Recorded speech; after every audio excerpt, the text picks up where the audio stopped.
Yeah, man. Swerve versus Ricochet. So, I got word this feud was going down late last year. I happened to be privy of like, the setup of how this was all gonna go, and this thing played out just marvelously. Just like when you think about the job that had to get done, and I don't mean getting pinned. Um, it's like Ricochet had to go through the C2, basically break out of into this new character essentially while building the feud up with Swerve in a distance, one eye on him, still working, new style and everything. After the disappointment of his initial babyface run, which we talked about with Sue Williams on the show, where it was like, yo, I don't know, Is he cooked? he can't be that, whatever, it was Yeah. here. So they do the whole thing with the toilet paper and all that, the Jimmy Rave stuff, and it gets over big at World's End. And this thing, kind of escalates to the point where Ricochet is pulling out the scissors, stabbing Swerve, busting him open. He has the Tokyo Dome main event in the meantime that same week. So Ricochet is kind of like building momentum and credibility back up. From there, Swerve is chasing him down each week with, promos and basically saying, eventually we're going to get to it, and it all builds up to the Atlanta match or whatever. And, by the time the Atlanta match comes, there's been awesome promo work from both of them. They have a, match in the, pack building that night, which was just, I was there in person. It was awesome. The crowd was, out of this world then. Ricochet got the win through one of the most creative heel finishes I think I've ever seen. I thought there was going to be kind of a play on that, but there wasn't. I should have probably. There was. Yeah, a little bit. Not the exact same way, but it sheds light on what. If you want to, it sheds light on what happened at the end of the first match. Yeah. And Ricochet actually really did go for the low blow. Yeah. So Ricochet wins, takes the robe, and the robe becomes the part of the second half of, the feud. From there, Ricochet does even better mic work. Prince Nana steps into the picture and like really shines himself. We talked about how he should have kind of been rewarded, as a non-wrestler or whatever. And, if this ain't what you want, I don't know. And then, they get to LA, and this thing's been going on for, 4 or 5 months at this point, second match. And then they throw the number one contendership on it, in the previous week or so. And then suddenly, like, it's not just for Prince Nana's jacket. It's like, all right, this got real stakes here. And I think these guys, like, this is for who will save the company. Yeah. So from there, like, I thought this was just like a big time match on a big time show that tied together like wonderful months of storytelling. And then like in the match itself, just like the use of the celebrities, like, Leslie Jones ringside going crazy. I thought was great. I thought like some of the spots that, that Death Valley Driver dived through the ropes. The shoot Death Valley Driver? Yeah, I was like Ricochet had to make a split decision with it. And, he put him down or whatever, but it was the split decision was drop him on his fucking head.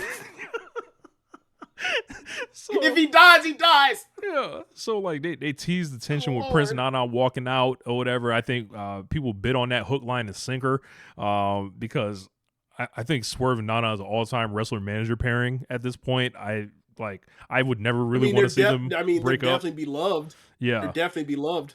I would never want to see them, split or anything. But people started, running with that themselves or whatever. So I was like, if that helps them get into the match more, whatever. But that's the thing when like you have these relationships and like you can tease the breakup. And like when people get back together, after there is like some troubled water and they're able to get over, that makes you appreciate the relationship even more. Like think of how many times they've teased like the Elite breaking up before they actually really did. Like that's what made it when they finally did break up. Like the people heartbreaking.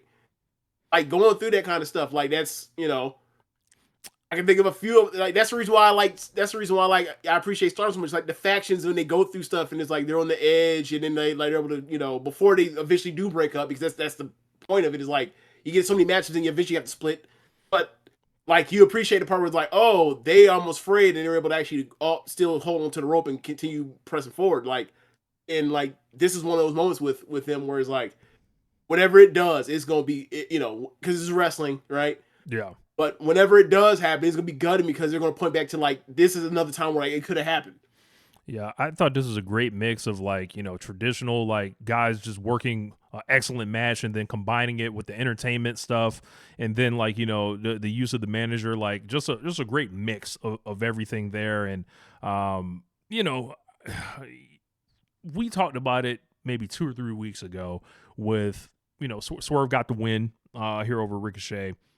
Great match, another one for him, and it's like, all right, man, like what are we holding back on at this point, man? Like, like some more love needs to be shown, I feel like. And I feel like the fans are choosing right now. I feel like, there's a lot of people that are over in this company, but like you're not gonna get through too many before you get to Swerve Strickland. So it's like this is one of the best guys in the world, like if not the best, on a given day. So it's like just authored another great feud here, great matches, and it's just like, yeah, man, like I'm very excited to see him, get to the main event again at Dynasty. We'll talk about his opponent later. But Ricochet, where does he go from here? I know who I want to see him against. I mean, there's a bunch of people he could wrestle. I think for me, I think he should go. I mean, he talked so much about how much he wanted championship gold, and obviously he failed here. But like, I mean, he should zero in. They should fit him for like one of the other titles. Like obviously you have Omega with the international now. That's my pick Okada, right there. obviously. Sorry, that was my pick right there. Kenny Omega, Ricochet. I mean, I think they're kind of going to do a double title, their international or continental thing for all in between Omega and Okada. So I think that's kind of earmarked. But like, there's still people that like could use, like they could do Daniel Garcia. You know what I'm saying? Like there's stuff there's titles that go after, right? Like, and hell, you could go back to you could go back to Okada and be like, hey, he won the C2. You had a match, he won. And he gets his win back and get the kind of like it's not locked in stone. It has to be a title for title match at all in between Omega and Okada. I'm just saying like it just seems like that's the direction they're headed. But I'm saying like, but along this way, that should be a goal for him is like one of these secondary titles for now, or he could be after whoever. Like, but he should be on deck for one of these titles. He should be a champion in this company sooner rather than later, while he has someone riding behind him, and you can find him another, somebody else he can connect to for a storyline. I think, who would you like to see him wrestle next? Like have a program with next, is actually a better way to put it. Ricochet. I know the immediate thing I want to see was him and Kenny Omega, but I would settle for Daniel Garcia. It would get him, booked. That does, yes. Problem is, you immediately have to take the belt off of him, and it's like they haven't done right by Daniel Garcia. So that kind of stinks. Yeah. But yeah, I wouldn't mind them doing that. Because like you can just do FTR and Garcia as like a trios or whatever else. Or but then again, Daniel Garcia will probably be homeless again because they'll probably do rated FTR. So or they could do once Bandito wins the last match against Jericho, he can defend the ROH belt against Ricochet. Ricochet and Bandito. Yeah. Yeah. Yeah. I mean, there's options. There's plenty of options. But yeah, like I just think, that's a good point. Ricochet wins TNT title, and then he wrestles Hologram. That'd be fun. Yeah, that'd be awesome. That'd be fun. Yeah, King of the North. That's a fun one. But yeah, love this match. I thought it was sensational. Yeah. Love match, and look, I think that they're not necessarily done if they don't need to be. Like they can always go back to Ricochet and Swerve at some point in a year or whatever else, or 9 months, and they can heat it right back up. I guess that's how successful this was.